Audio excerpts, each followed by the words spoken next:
Subtle results, still you, but with fewer lines. Botox Cosmetic, out of botulinum toxin A, is a prescription medicine used to temporarily make moderate to severe frown lines, crow's feet, and forehead lines look better in adults. Effects of Botox Cosmetic may spread hours to weeks after injection, causing serious symptoms. Alert your doctor right away as difficulty swallowing, speaking, breathing, eye problems, or muscle weakness may be a sign of a life-threatening condition. Patients with these conditions before injection are at highest risk. Don't receive Botox Cosmetic if you have a skin infection. Side effects may include allergic reactions, injection site pain, headache, eyebrow and eyelid drooping, and eyelid swelling. Allergic reactions can include rash, welts, asthma symptoms, and dizziness. Tell your doctor about medical history, muscle or nerve conditions including ALS or Lou Gehrig's disease, myasthenia gravis, or Lambert-Eaton syndrome, and medications, including botulinum toxins, as these may increase the risk of serious side effects. For full safety information, visit BotoxCosmetic.com or call 877-351-0300. See for yourself at BotoxCosmetic.com. This episode is brought to you by LifeLock. It's tax season, and we're all a bit tired of numbers. But here's one you need to hear. $16.5 billion. That's how much the IRS flagged for possible identity fraud last year. Now here's a good number. 100 million. That's how many data points LifeLock monitors every second. If your identity is stolen, they'll fix it. Guaranteed. Save up to 40% your first year at LifeLock.com/podcast. Terms apply. Last week was our first playoff game, and my plaque psoriasis was so itchy under all my gear. Sometimes just thinking about scratching could take me out of the moment. And then, my doctor told me I could get clearer skin with a pill called Otezla. Otezla apremilast is a prescription medicine used to treat adult patients with plaque psoriasis for whom phototherapy or systemic therapy is appropriate. Otezla can help you get clearer skin after just 4 months. Okay, ready for the next game. Talking to my doctor about a pill was a total game changer. Don't use Otezla if you're allergic to it. Get medical help right away if you have trouble breathing or swallowing, swelling of the face, lips, tongue, throat, or arms. Severe diarrhea, nausea or vomiting, depression, suicidal thoughts, or weight loss can happen. Tell your doctor if any of these occur and if you have a history of depression or suicidal thoughts. Live in the moment. Ask your doctor about Otezla. Call 1-844-4-OTEZLA or visit Otezla.com for prescribing info about cost, and more. This episode is brought to you by Progressive Insurance. Fiscally responsible, financial geniuses, monetary magicians. These are things people say about drivers who switch their car insurance to Progressive and save hundreds. Visit Progressive.com to see if you could save. Progressive Casualty Insurance Company and Affiliates. Potential savings will vary, not available in all states or situations. Welcome to Jaunty Haunts, the podcast about all things supernatural. After 30 years of keeping a secret, I'm finally ready to share with the world that I see ghosts. This podcast is all about getting spooky and connecting with others who might also sense, see, or feel things beyond the ordinary. Whether you're a skeptic or a believer, let's connect, share, and maybe feel a little less crazy together. You can listen to and binge Jaunty Haunts right now on Apple, Spotify, or wherever you podcast. Stay spooky, ghoul friends. Have you ever been listening to a creepy ghost story or haunting history and you're like, damn, this is so enjoyable, but I wish my friends were here so we could experience it together? That's us. We're your girls, and we'll bring the snacks when you join us on I Scream, You Scream, the podcast where we serve up chilling stories with a side of our favorite ice cream.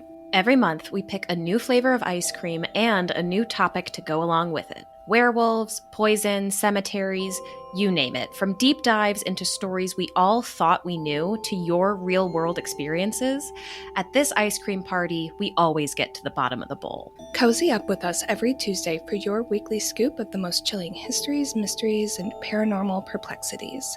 Until then, keep it cool. And keep it creepy.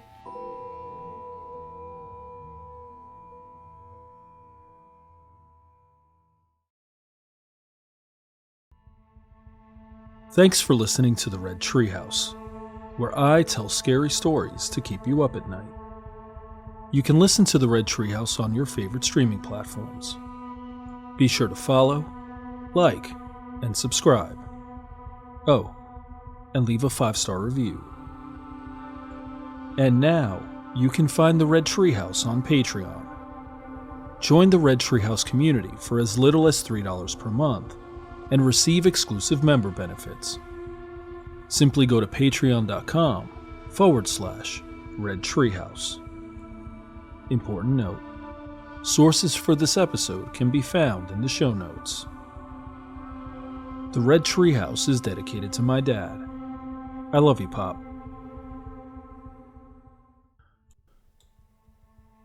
In this episode of The Red Treehouse, I'm going to read you an original short horror story written by Shawn Brooks. He's authored several books, including What Dances in the Dark, a collection of short horror stories, and the Black Sun novel series, which includes the terrific Under the Amber Wave.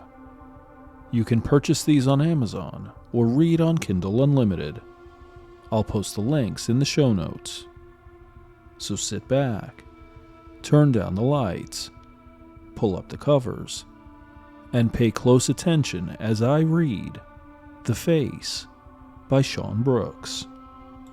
I'm your host, Will. Welcome to the Red Treehouse.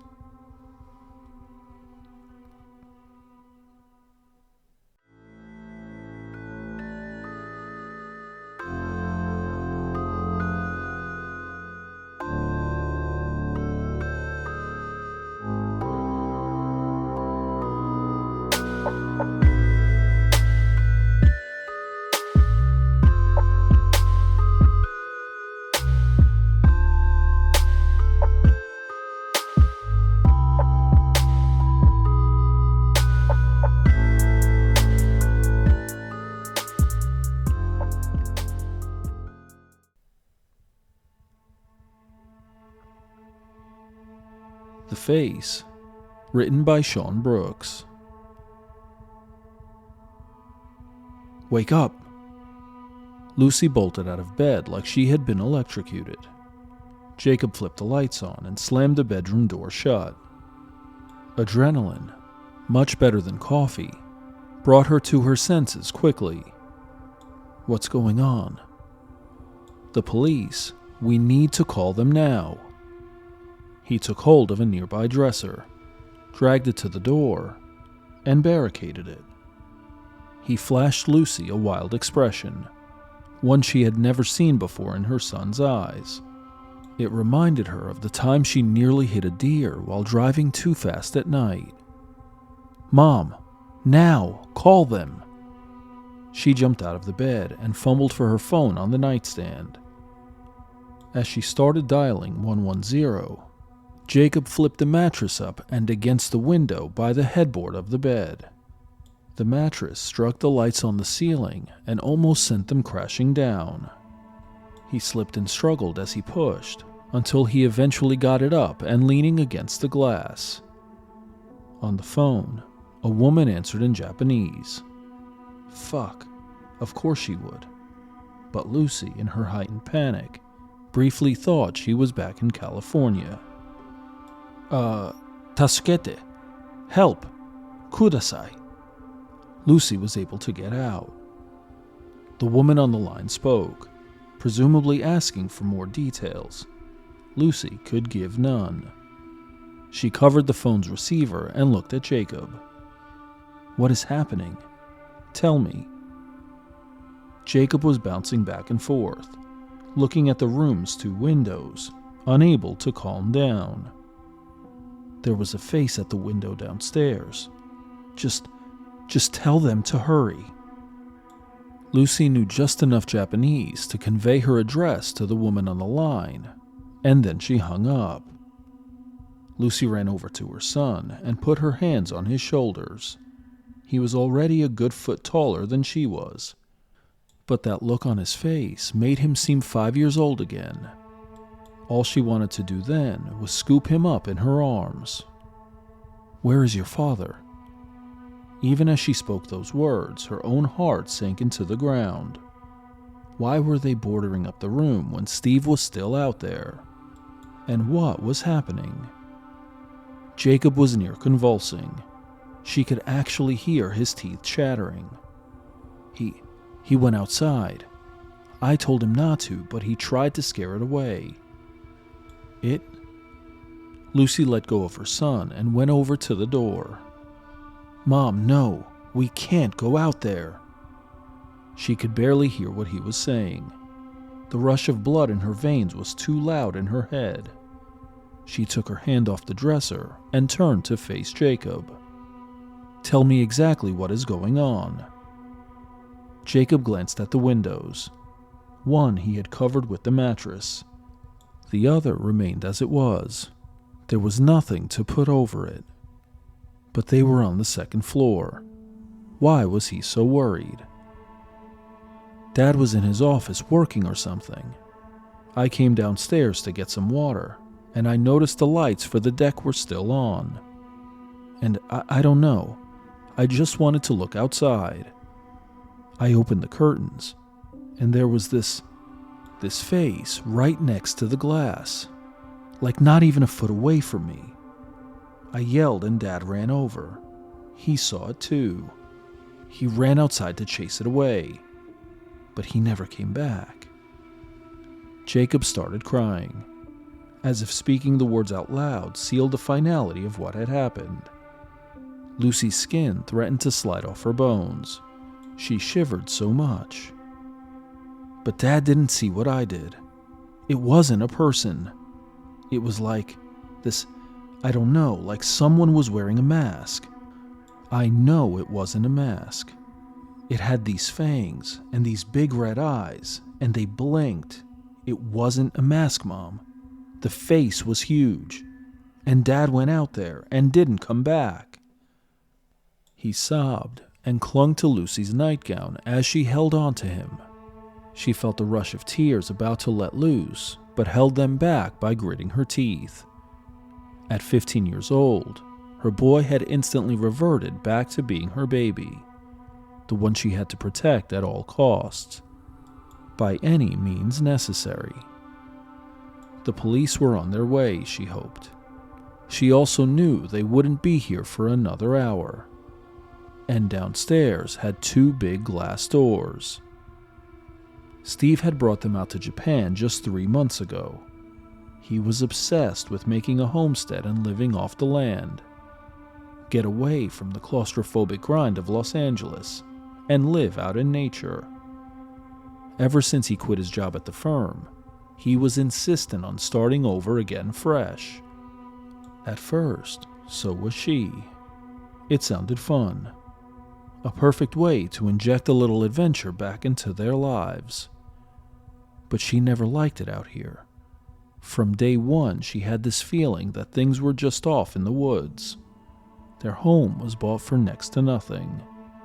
The original owners had been dead for decades, and the prefecture just wanted to unload the responsibility and the tax burden on somebody else.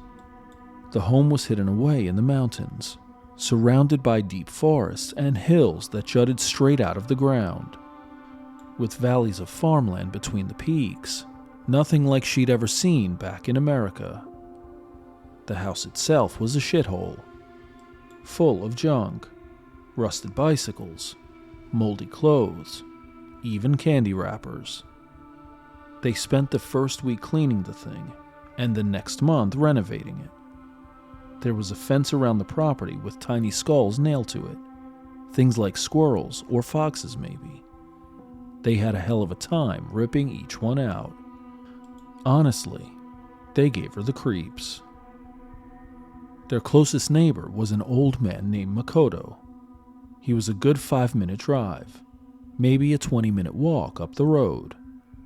Makoto had paid his respects when they moved in, and gave them each a gift. A bag of hard candy for Jacob, a bottle of sake for Steve, and a bouquet of purple flowers for her. He spoke zero English, but was kind enough. He did take Steve aside that day and whispered something in his ears.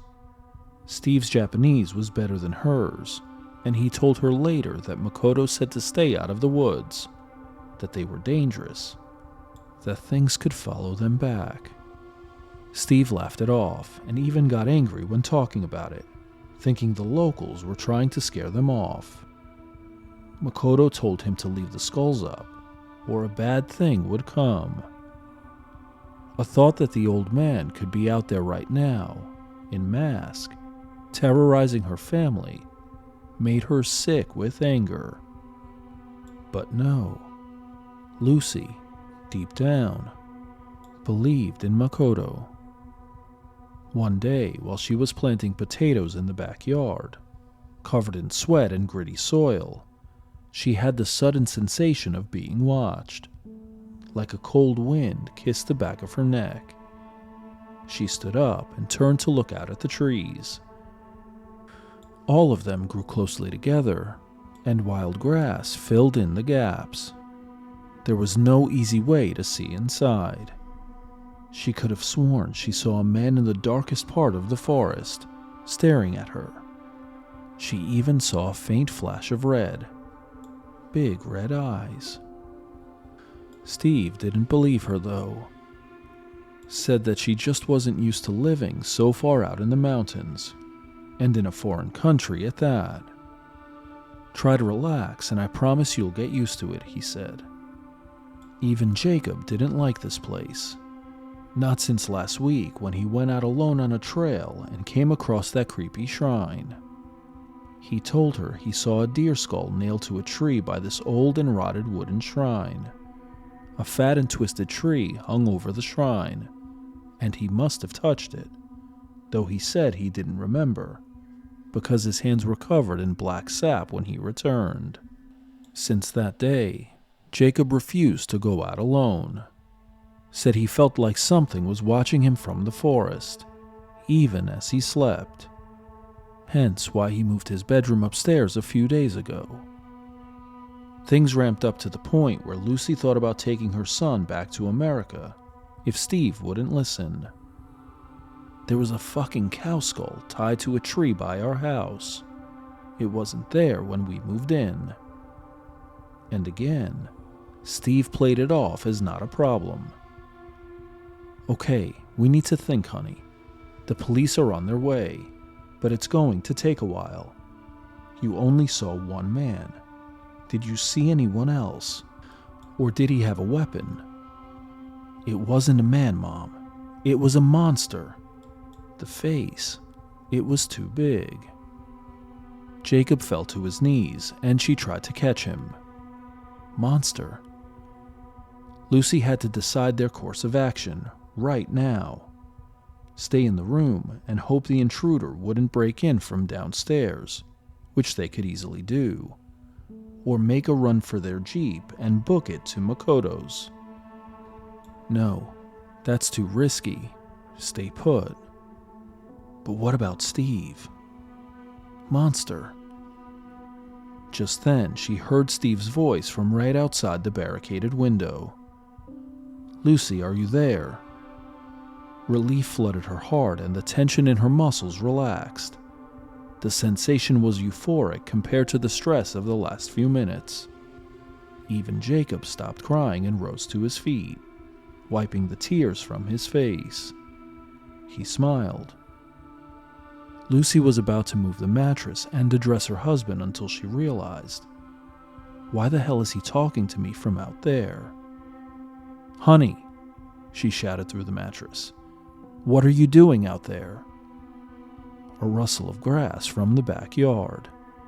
A grunt like a pig. Heavy breathing. Lucy, are you there? Jacob, my boy, how you doing? Jacob's smile inverted. Lucy's body tensed and she dug her fingertips into her palms. This was not the way Steve talked. Steve, why don't you just come inside and talk to us? A light squeal and a stamping of feet from the yard. Lucy, are you there? Jacob, my boy, how you... Grunting and a low moan. How you doing? The last words came out in a voice Lucy had never heard in her life. It was deep like Steve's, but there was this underlying echo to it, like he was speaking in a large auditorium. Hello, hello, hello, came the voice, matching Steve's perfectly once again. Can I come in? Can I come in? Jacob grabbed her nightgown sleeve, just like he used to do when nightmares woke him up as a kid. "Mom, that's not Dad, is it?" "No, I don't think so, honey." "Not Steve." Using Steve's voice, playing with it, learning from it, getting used to it. More grunting and squealing. It wasn't like a pig, not exactly, but that was the closest frame of reference she had for the sound. It was larger than that, deeper than that, and there was a slight human quality to it as well, almost like a man pretending to be a pig. More stamping of feet on the soil, heavy thuds that brought to her mind the image of large hooves. The sound picked up its pace and traveled to the side of the room where the window was uncovered. The sensor light Steve had set up in a tree to try and scare away deer and boars went off. It was directly outside that window. Lucy ran to the wall and turned off the lights. Jacob stood frozen in the middle of the room. She grabbed his hand and pulled him with her out of view of the window. She ran through her mind if there was anything in the room she could use as a weapon. Aside from the tall lamp in the corner where they hid, there was nothing. Something hard struck the wall beneath the window. It rattled the glass. Again and again the sound came, each one a little louder, a little nearer. The sensor light stayed on, flooding the room with a ghostly white light. She and Jacob crouched down on the floor, her shoulder leaning against the wall. The grunting came in even louder now. She felt the wall shake as the last strike hit it from outside. She had a view of the glass from her angle, not enough to see anything full on, but enough to see something fogging it up. A shadow spilled out across the floor, something large and round. "Lucy, Jacob, let me in, please." Lucy knew what was going to happen if she waited any longer. That thing was going to break the glass and be in the room any second now. She believed there was just one of them based on the sound outside and the silence from the rest of the house. The sensor light turned off, but there was no sound from the wall or the glass. It's there, isn't it? Just staying still by the glass. She rose to her knees and held Jacob's quivering hand. Her own felt like ice in his, but she tried to keep it from shaking as well. No matter what, she had to get Jacob to safety. She had to be strong for him. She whispered in his ear, "Honey, you need to get to the Jeep. Go out the bedroom door and grab the keys by the front door. You get to the car, and you drive to Makoto's." "No, Mom, I can't. What about you?" "We can't stay here. If we go to the door, it can see us from the window. I'm going to stay behind and give you time to get away. I love you." She held his face in her hands and kissed his forehead.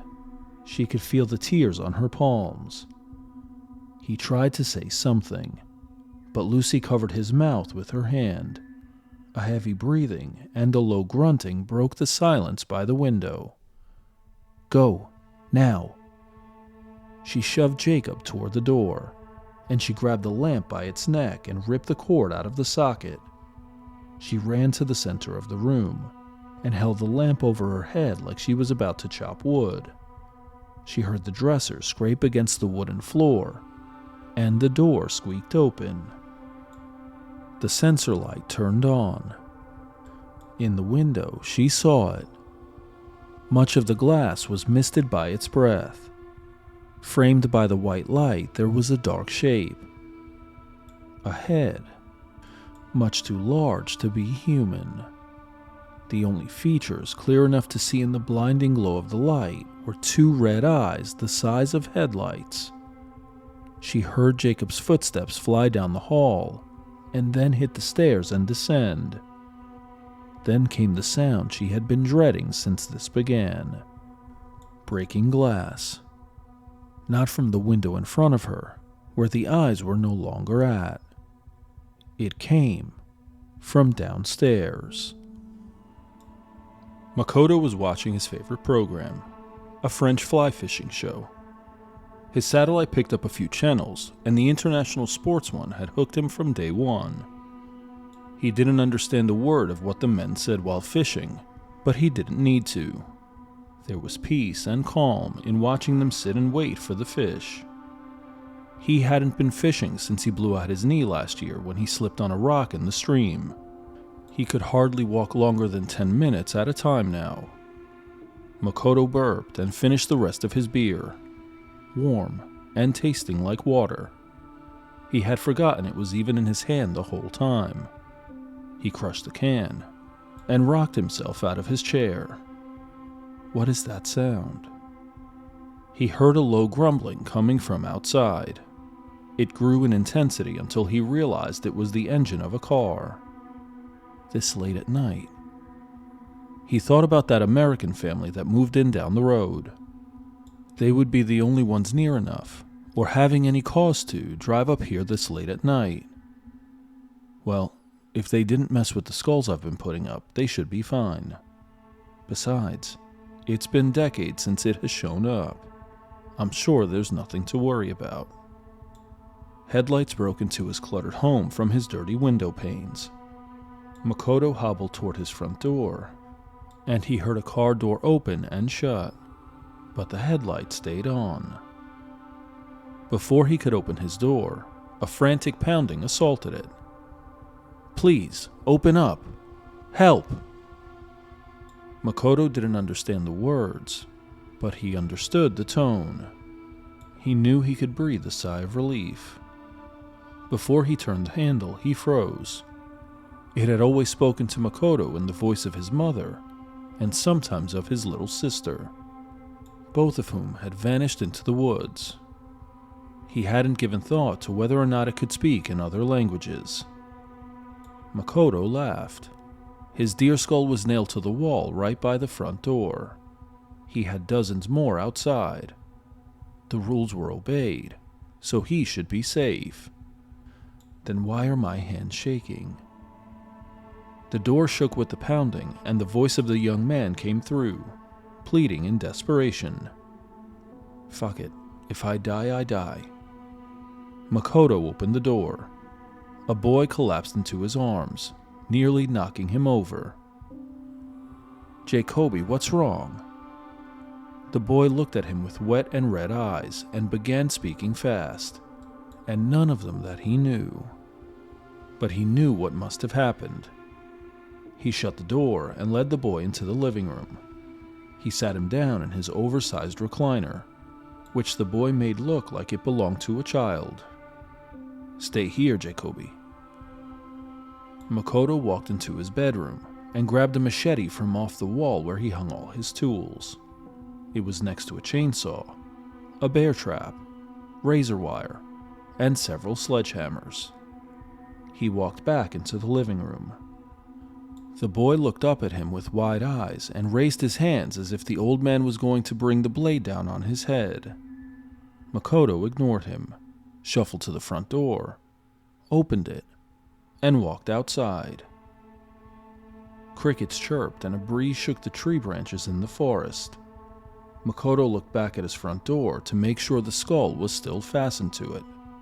It was, as were the other dozen skulls he could see posted on sticks along the border to his property. "Jacob, honey, where are you?" The woman's voice came from the darkness just outside the border of bones. The words were unintelligible to him, but he knew it must be the boy's mother. He heard the boy yell something from inside the home as he shut the door, leaving Makoto outside. That's fine. The bushes in front of him, blanketed under the cover of night, shifted as something large made its way closer to the border. Pig squeals and grunting. He knew what the wild boar in the area sounded like, and this was not it. He knew the heavy breathing and the excited jabbering it made with its large and hungry mouth. Years had passed since he last heard it, and now all the animal fear and buried memories came back to him. The thing made a low moan and adjusted its words, slipping from English to crude Japanese and back again, as if it was out of practice. "Makoto, time for dinner," came his mother's voice. "You always cheat," came his sister's. He gripped the machete handle tighter. He knew it was useless against the thing in the woods.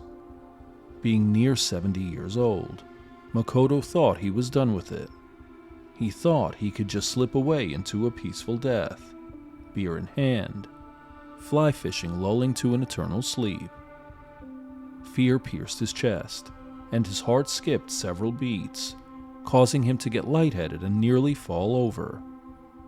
If he was to go this way, meeting the jaws of the nameless terror in the trees, then maybe it could redeem a lifetime of regret, of how he stood there in the field, watching it drag his sister away by her hair, caught between its teeth, of crying in a corner as it broke the window and took his mother, of how his father slowly deteriorated into a husk of a man, doing himself in with a rope around the neck. If he could save one person, maybe his life could mean something more than the slow motion of slipping away into the grave. A shadow came near the border. His outdoor floodlights attached to his roof created a pool of light that extended a foot or so past the deer skull post in front of him. The shadow moved right next to the line between light and dark. Its flaming eyes seethed with hunger. He could see the hulking mass in the dark, rising far above him. It took a step into the light, something clothed in tattered rags like unraveled blood-stained bandages. A face with 4 fangs, 2 on the upper jaw and 2 on the lower. A face as big as a man, with 2 hooved feet. "Makoto, time for dinner." He braced himself. Blue and red lights flashed over the ramshackle home and yard. They lit up the cavernous eyes of the skulls, giving them a psychedelic appearance of life. The patrol car drove up the driveway and pulled over next to a Jeep, driver door open, and headlights still on. The cop car's headlights lit up an elderly man on his knees in the yard, holding a machete. There was a black stain on it. The officers jumped out of the vehicle and took out their Nambu revolvers and pointed it at the man. "Drop the blade!" one of them shouted at the man. He did so, and it was lost in the grass by his knees. The officers approached him cautiously, asking his name and what he was doing out in the dark with the weapon. They asked him if he knew about the house down the street and why their registered vehicle was at his house. He didn't look at the officers, hardly registered their presence. All he could say was, "It didn't want me. The skulls are useless if you touch the tree." One officer stayed with the man while his partner went into the home. The red and blue lights washed over the man's face, revealing the glisten of tears in his eyes. He muttered the same line about skulls and trees while the officer kept a safe distance from him, gun now lowered, but hand on the grip just in case. The officer looked out into the woods, trees shifting between crimson and azure. Was that a boar out there, running into the woods? Maybe a bear, given the size. "Kimura, come over here," said the officer, just now exiting the house. Kimura walked over to the other officer as he whispered something in his ears. Kimura responded by taking out a pair of cuffs and latching them onto the old man. They lifted him to his feet and led him to the back of their patrol car and shut the door after him. Kimura called into his radio for backup for a possible homicide. The Johnson family is missing. Every door to their home has been smashed in. Their neighbor, Makoto Oda, was found outside his home with a machete in his hand and the Johnson family's car in his yard. large amounts of blood found all over his living room. The old man looked out the window of the car into the woods. In the flashes of the light, a large face stared back at him. It smiled.